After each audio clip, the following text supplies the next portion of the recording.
반갑습니다. 김종곤입니다. 자, 오늘도 우리 교원 임용 시험에서 나왔었던 기출문제를 가지고 한번 한자를 보도록 하겠습니다. 네, 오늘 볼 한자는요, 신라 육두품의 활동이다라고 제가 제목을 달아두었는데요. 일단 이것도 이제 2004년도 교원 임용 시험에서 나왔었던 문제입니다. 한번 보도록 하겠습니다. 자, 한자가 조금 어려울 수도 있습니다. 이 글 자체가요, 신라 말에 활동했었던 최치원의 글이고요. 그리고 이제 중국에 올렸던 글이기 때문에 굉장히 뭐라고 할까요? 예의 바른 글. 뭐 우리도 오늘날의 좀 일상적인 용어와 뭔가 이제 책 속에서 딱 규격화된 글을 쓸 때와는 사용하는 용어가 조금 다를 수 있지 않습니까? 네, 그런 것들을 염두를 하시고 또 글을 보아야 합니다. 그래서 조금 어려울 수 있다는 점을 미리 한번 말씀드리고 보도록 하겠습니다. 자, 먼저 첫 번째 두 글자가 보이는데요. 이제 그 신하 신자에다가 절자입니다. 이 절이라고 하는 것이 옛날 이제 문서들을 보면은 제법 나오는데 보통 이제 우리가 도적질을 한다 할 때 절도라는 용어를 쓰죠. 그때 이제 이 절이라는 쓰기도 하는데 그래서 보통 이제 도둑질할 절 이렇게 쓴단 말이에요. 그런데 이제 어떤 공문서 상에서나 아니면 이제 어떤 신하가 왕에게 올리는 글들을 보면 역시 절이라고 하는 글자가 나오는데요. 그때 사용할 때는 곰곰이 생각하다 라는 의미를 나타냅니다. 그래서 여기에서는 이제 신이라고 이제 끊어 보시고요. 그래서 신이 곰곰이 생각하건대, 자, 이렇게 해석이 됩니다. 절자는 조금 획수가 많아서 복잡한 듯 보이지만 일단 눈으로 익혀 두는 게 훨씬 중요합니다. 자, 그럼 신이 곰곰이 생각을 하건대, 그 다음 보겠습니다. 써 있자, 그 다음 무엇으로서 이렇게 되겠죠. 그 다음에 이제 동인 이렇게 끊어주면 됩니다. 동쪽 사람으로서 이렇게 되어 있고요. 그 다음에 서쪽의 학문에서 서학 이렇게 끊을 수가 있겠네요. 자, 여기에서도요, 실제로 이 시험이 문제로 나왔을 때 서학이라는 것에 해석본을 줬어요. 그래서 서학이 뭘로 나와 있느냐 하면 서쪽으로 가서 배운다. 이렇게 이제 해석본을 줬습니다. 그렇지 않다면 말 그대로 서쪽의 학문이라고 해석을 할 수밖에 없겠죠. 그래서 뭔가 단어상에서 실제로 보통 한자를 가지고 해석을 하는 것에서 나타나는 어려움을 시험에서 조금 없애줬다고 볼 수가 있겠는데요. 그렇다면 서쪽으로 가서 공부를 한다라고 하는 것을 가지고 붙인다면 이렇게 되겠죠. 동쪽 사람이 서쪽으로 가서 배운다, 공부를 한다라고 얘기를 하고 있습니다.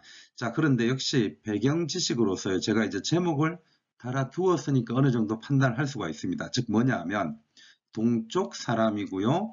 서쪽으로 간다고 하는 것은 당시 우리나라 신라의 입장에서 생각을 해본다면 신라는 중국의 동쪽에 있죠. 그래서 동쪽 사람으로서 중국, 서쪽으로 간다는 의미가 되는 거죠.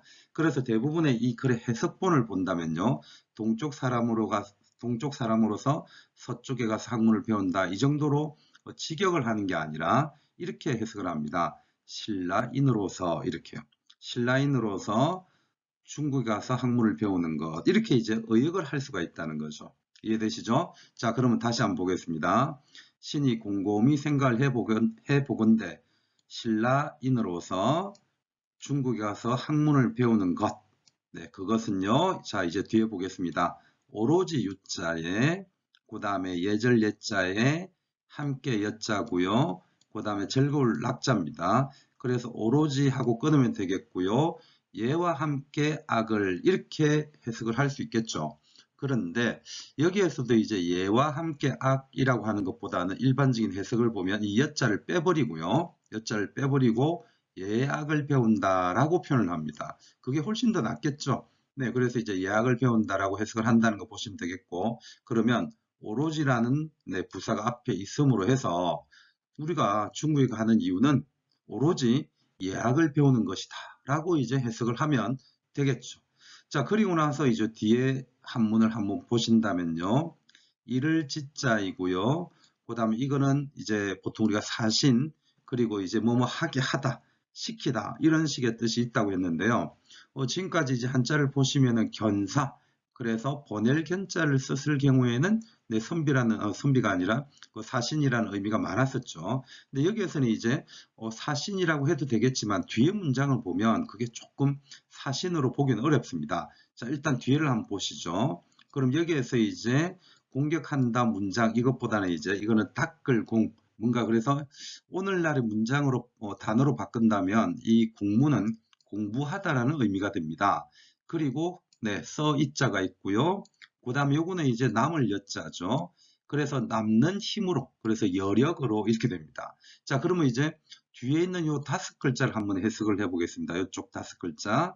그러면 남는 힘, 여력으로서 공부를 한다 이렇게 되지 않습니까? 자, 그러면 이제 앞에 두 글자를 앞에 있는 문장들과 어울리게 한번 해석을 해보겠습니다. 자, 먼저 신라인으로서 중국에 와서 공부를 하는 이유는 오로지 예학을 배우는 데 있다. 이렇게 되는 거고요. 그리고 남는 힘으로서 공부를 하게끔 하는데 이르른다. 이렇게 매끄럽게 해석을 하면 되겠죠. 그래서 어떻게 보면 이 지사라고 하는 글자는요. 실제로 해석이 꼭 필요한 부분은 아닐 수도 있습니다. 자, 제가 노란색을 지우면서 한번 다시 해석을 해보겠습니다.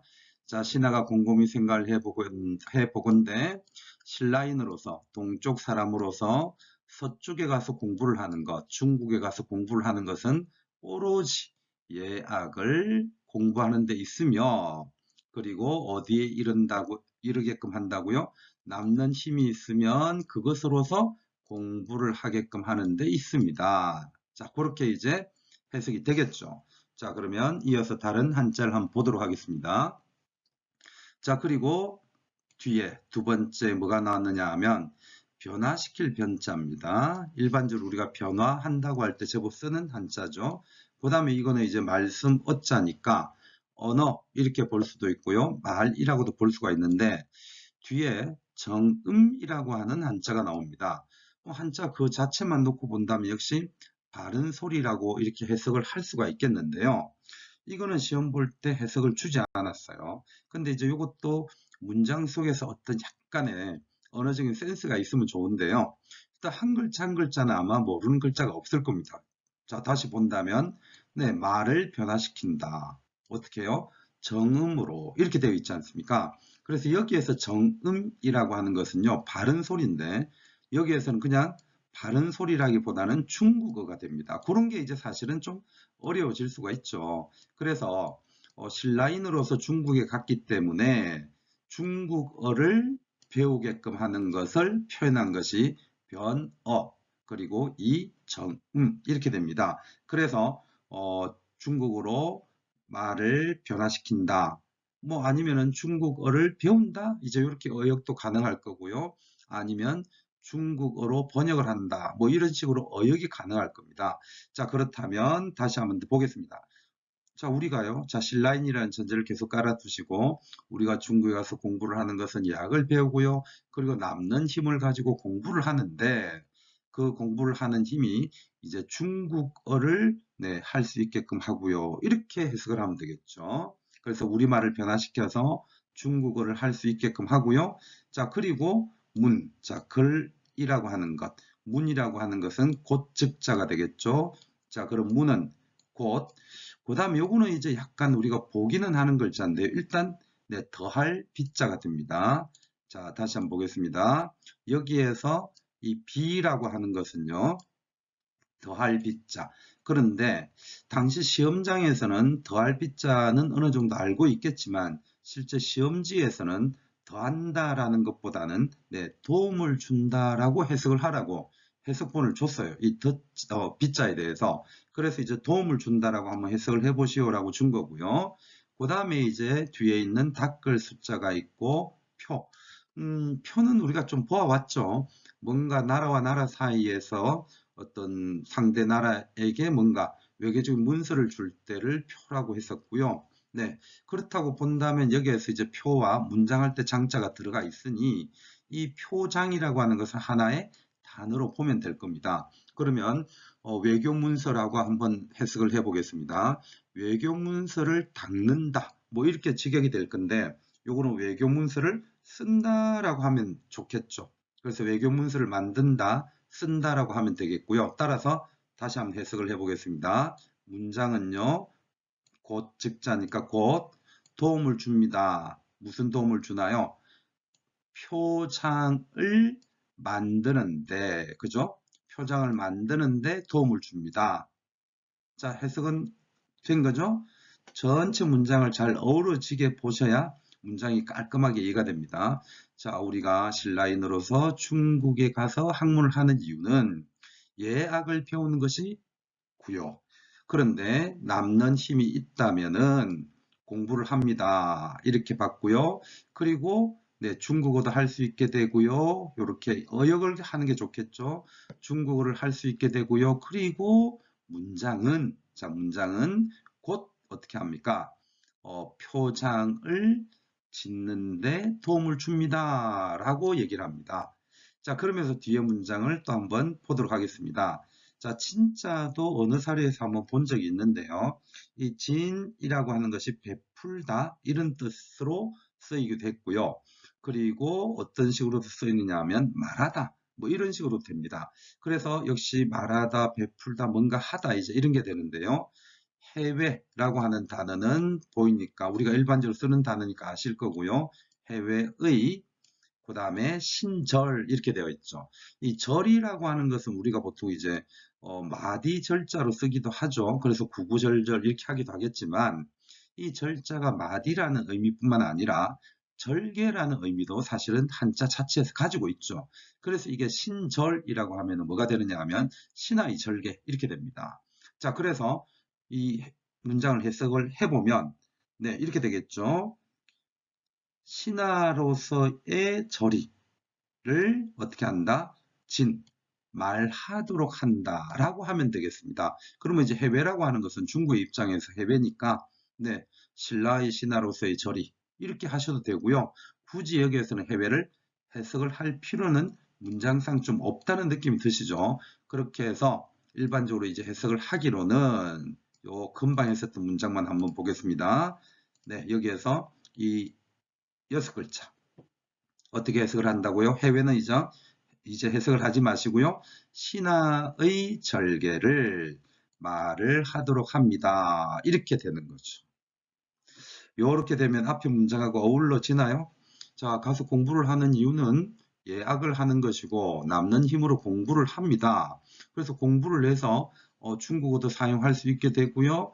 그리고 네, 표를 올릴 때 돕게 해서 우리들의 절개를 보여드리도록 도와주고 있습니다. 라고 하는 거죠.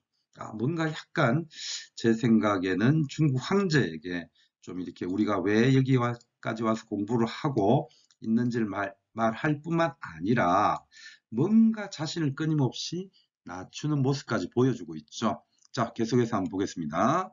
자, 그리고 이제 어떻게 표현을 하고 있느냐 하면 자, 세 번째 문장에서요. 또 어자가 나왔습니다. 그리고 말은 즉, 여기에서는 계속 즉으로 읽어야 되겠죠? 또 비자가 나왔네요. 돕고 있습니다. 자, 무엇을 돕고 있느냐 하면 이게 통달할 달자가 되겠죠? 한번 봐두시고요. 그 다음에 정정자고 예의 예자인데요. 자, 여기에서 말은 곧 돕습니다. 끊어버리고요. 도달하는 것을 돕습니다. 이렇게 되고요. 예, 이렇게 그냥 하셔도 되고요. 여기에서는 이게 정정자로 보기보다는 아주 세심한 예의, 이런 의미를 가리킵니다. 그래서 세심한 예의 또는 세심한 예절, 그렇게 보시면 되고요. 아니면 이게 이제 정정자로 보는 것보다는 일반적으로는 또 어떻게 해석을 할 수가 있느냐 하면 정성, 이 정성이라는 의미로도 이것을 해석을 할 수가 있어요. 그래서 이걸 이제 정성이 가득한 예절 이렇게 해석을 할 수도 있습니다. 근데 보통 이제 국편이나 이런 데서 이제 해석을 한 거 보면 이렇게까지도 해석을 잘 안 해요. 그냥 요걸 가지고 예절에 대해서만 얘기를 합니다. 자, 그렇게 보는 게 어떻게 보면 해석상 깔끔할 수도 있어요. 자, 지우면서 다시 한번 해석을 해볼까요? 여기 앞에 문장에서 말은요. 자, 곧 돕습니다. 무엇을 돕죠? 예절을 통달하는데 돕습니다. 라고 표현을 하고 있습니다. 어느 정도 느낌 오시죠? 그래서 이 말이라고 하는 것이 예절을 충분히 네, 보여줄 수 있도록 도와줍니다. 라고 이제 해석이 되는 거죠. 자, 그러면은 역시 느낌을 한번 생각해 보세요. 제가 신라인입니다. 저처럼 현재 좀 경상도 사투리도 있겠죠. 자, 그리고 중국에 갔습니다. 그리고 경상도 말로 황제를 아련하거나 아니면 하여튼 중국 어떤 사신들을 만나서 표현을 하는데 경상도 말로 백날 해봤자 소용없고요. 그 다음에 아니면 오늘날의 서울말로 어느 정도 표현을 한다고 해도 안 되겠죠. 근데 이것을 어떻게 표현해야 됩니까? 중국말로 잘 써야 됩니다. 그래서 결국은 자기들이 현재 중국에 와서 공부를 하는 이유는 예학을 배우는 게 가장 중요하지만 더불어서 남는 힘으로 중국어를 배워서 현재 표현하는 것처럼 무엇까지 할 수도 있다는 겁니까? 자, 무엇까지도 할 수 있다? 네, 예의까지 표현할 수 있게 된다라고 이해하시면 되는 거죠. 됐죠? 채치원의 어떤 문장이나 이런 것들을 좀 생각을 해 주시면서 보면 좋겠습니다. 자, 그리고 이제 뒤에 있는 문장들을 좀 더 보시죠. 자, 받들 봉자고요. 천상이라고 보시는 게 좋겠습니다. 아무래도 이제 황제라고 좀 표현을 하는 것이 일반적인데요. 황제라고 해석을 하지 않으면 또 어떤 해석도 가능하냐 하면 신라의 입장에서는 중국을 가리키는 거죠. 그래서 뭐 중국이라고 해석을 해도 되겠고요. 당시 나라는 당나라이기 때문에 당나라의 이렇게 해석을 해도 될 겁니다. 그래서 황제의, 중국의, 당의 이렇게 해석이 가능할 건데요. 자, 여기에서 뒤에 문장을 보시면 여기에는 뭐뭐 하게 하다 이런 것보다는 역시 이제 사신이라고 보시면 되겠고요. 그 다음에 차라고 도금을 해도 상관은 없겠지만 예전에는 차라는 도금보다는 술의 거, 뭐 이것에 도금이 더 많아요. 자, 요거는 이제 그래서 사차라고 하든 사거라고 하든 상관없겠지만 옛날식 도금으로 해서 사거라고 보면 될 겁니다. 그러면 이거는 뭐냐 하면 사신들이 타는 수레 이렇게 되겠죠. 요즘으로 보면 의전차가 될 겁니다. 자, 그렇다면 이것도 해석은 요 정도가 가능할 겁니다. 자, 받들었습니다. 그리고 천상의 사신들이 타는 차를 차를 받든다고 하니까 굉장히 뭔가 기분이 나쁘죠? 그러니까 당연히 해석은 어떻게 가면 됩니까? 귀하의, 귀국의. 자, 현대식으로 말을 한번 해봤고요. 아니면 네, 황제의 사신들을 받듭니다. 이렇게 해석을 하면 되는 거죠. 그래서 황제의 사신들을 받듭니다. 자, 그 정도로 해석을 하면 되겠습니다. 자, 그러면 지금까지 어떤 얘기들이 왔는지 다시 한번 더, 자, 밑줄이 없는 상태에서 한번 해석을 해보겠습니다. 제일 첫 번째 줄부터 한번 다시 보겠습니다. 자, 신하는 곰곰이 생각을 합니다.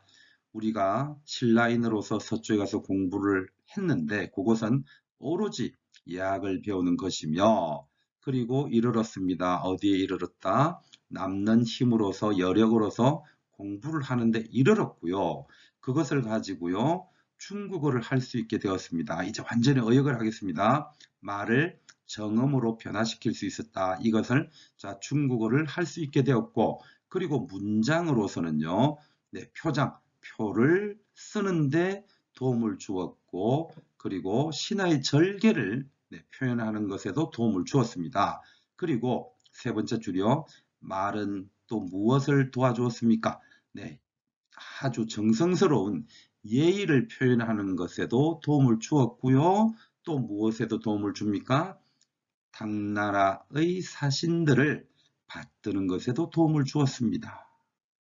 자, 전체 느낌이 오시죠? 우리가 그렇게 다 가서 공부를 했던 것은 예학을 배우는 것뿐만 아니라 말을 배워서 지금 이렇게까지 당신 귀국의 사신들을 받드는 것까지 할 수 있게 되었습니다. 라고 표현을 하고 있고요. 그러면서 이제 뒤에 문장을 한번 보도록 하겠습니다. 자, 직이라고 하는 게 나옵니다. 이건 당연히 관직이겠죠. 그래서 그 직은 이르러서 자, 한림이라고 합니다. 라고 나옵니다. 그래서 이제 신라 시대에 어떤 한림이라고 하는 것이 직책으로서 있었고요. 관직으로서 있었는데 우리는 오늘날 이 한림을 이렇게 얘기를 하죠. 외교 사신을 대접 접대하는 관직이다. 이렇게 이제 얘기를 하고 있습니다. 그래서 외교사신을 접대할 뿐만 아니라 어떤 표문을 올리는 그런 직책이라고 알려져 있는데, 예, 그래서 마지막으로 보는 것은요, 이렇게 공부를 해서 다 사신 접대를 하고 있는데, 그런 일을 하는 관직은 누구다? 한림이다. 지금 그런 얘기를 하고 있습니다. 자, 그렇게 이제 마지막 보시면 되겠고요. 마지막 네 글자. 자, 끝종자의 몸신자인데요. 뭐 그렇게 해석을 할 필요가 없겠죠. 그냥 우리가 종신토록 죽을 때까지 이런 의미로서 보통 종신이라는 단어를 쓰죠. 그리고 따를 종자의 일사자인데요. 그리고 이것도 우리가 오늘날 쓰는 단어지 않습니까? 뭐라고 쓰고 있습니까? 종사한다. 이렇게요. 그래서 지금까지 쭉 읊었었던 이런 일을 하는 사람을 뭐라고 부른다? 한림이라고 부른다라고 볼 수가 있고, 그 한림들은 종신토록 일을 합니다. 라고 채치원이 글을 쓴 거였습니다. 자, 그리고 마지막에 한번 나와 있는 글을 본다면요. 자, 이렇게 되어 있네요. 보낼 견자, 수기. 자, 이건 뭐 당나라에 가서 수기하는 의미 그대로 보시면 되겠고요. 학생, 이것도 그대로 보시면 되겠고, 그 다음에 수령, 이렇게 보면 되겠고요. 등등 할 때 등이죠. 그 다음에 끊어버리고, 입조도 뭐 거의 해석을 안 하죠. 어디에 들어간다고 하면 되니까, 여기에 조는 당연히 당나라가 될 겁니다. 그래서 수기 학생의, 수기 학생과 그리고 그 중에 대표 등이 이렇게 해석을 하면 되겠죠. 대표 등이 당나라에 들어가는 것에 대해서 상태 상자로 보지 마시고요. 이거는 문서장, 도금이 두 개죠. 상자와 장자로 도금이 되는데 이거는 문서라고 보시면 됩니다. 자, 제가 다시 노란색을 지우면서 한번 해석을 해 보겠습니다. 자, 어떻다고요? 수기 학생, 수령 등 입조장에 있는 글입니다. 자, 이거는 채치원이 적었고요. 보통 이제 서거정의 동문선에 있는 문서로 보기도 하는데요. 뭐 그렇게까지는 얘기할 필요가 없겠죠. 자, 이걸 통해서 과연 신라 시대에는 어떤 인물들이 당나라에 유학을 많이 갔을까? 이런 얘기를 알 수가 있겠습니다. 채치원은 9세에 아버지에게 떠밀려서 중국 당나라에 유학한 걸로 알고 있습니다. 그래서 20세에 거기에서 이제 실제로 거의 장원급제를 하게 되죠. 그런 정도로 아주 능력이 뛰어났었던 학자이기도 하고 좀 정치가라고도 볼 수가 있는데요. 이 사료는 그러한 당에 유학을 했던 계층들은 주로 누구였을까? 그걸 알려주는 사료이기도 하고 제목 그대로요. 신라 육두품들이 주로 당나라에 공부를 하러 갔다. 네, 이렇게 한번 보시면 됩니다. 그리고 우리가 신라는 이제 그 골품제라고 해서 신라 말 채치원 때라면 이제 진골만 있겠지만 어쨌든 혈통으로서 진골은 가만히 있어도 잘 먹고 살 수 있습니다. 따라서 그들이 굳이 당나라에까지 가서 공부를 할 이유는 없겠죠. 그런데 육두품은 귀족임에도 불구하고 늘 진골에게 눌려왔었습니다. 그래서 이들은 자신의 능력을 펼치고 그 다음에 좀 더 신라에서 더 능력을 펼치기 위해서 당에 유학을 다녀오기도 했던 거죠. 그런 측면의 사료였고 실제로 2004년도에서도 그 내용을 물어보기도 했었습니다. 자, 오늘은 한자 해석에 좀 더 주목을 해 두시고요. 네, 한자 사료 이상으로 한번 마치도록 하겠습니다. 자, 수고 많으셨습니다. 오늘 한자가 조금 어려웠을 수도 있고요. 특히 이제 저는 개인적으로 이제 최치원의 글은 굉장히 이제 이렇게 뭐라고 할까요? 예의도 있고 어떤 격식에 맞는 글들을 쓰기 때문에 좀 개인적으로는 평범한 문장은 아니라고 봅니다. 그리고 최치원이 쓴 글들을 보면 굉장히 좀 어렵다는 느낌을 개인적으로 많이 가지는데요. 이런 것들이 교원임용 시험에서 나오기도 합니다. 제가 조금 전에 이제 최치원이 어릴 때 아버지에게 떠밀려서 중국에 유학을 갔다고 말씀드리기도 했는데요. 참 쉽지 않은 상황이었을 겁니다. 9살에, 9세에 중국에 건너가서 혼자 공부를 한다. 정말 어렵겠죠. 우리가 오늘날의 9세 학생을 보면 얼마나 어려워 보입니까? 그죠? 초등학교 2학년, 3학년일 건데, 거기에서 혼자 쭉 그때부터 공부를 해서 당의 외국인들만 시험을 보는 빈공과라고 하는 시험이 있죠. 그 빈공과에서 실제로 장원을 할 정도로 굉장한 능력을 떨치게 되고요. 그러면서 중국에서 이제 이때 당 말이기 때문에 반란들이 이제 실제로 많이 일어나게 되는데요. 그때 이제 황소의 난이 일어나죠. 그리고 이 채치원의 문장력이 굉장히 뛰어났기 때문에 당시에 이 채치원은 황소의 난을 네, 진압하는 글을 쓰게 되죠. 우리는 보통 그것을 황소 경문이라고 합니다.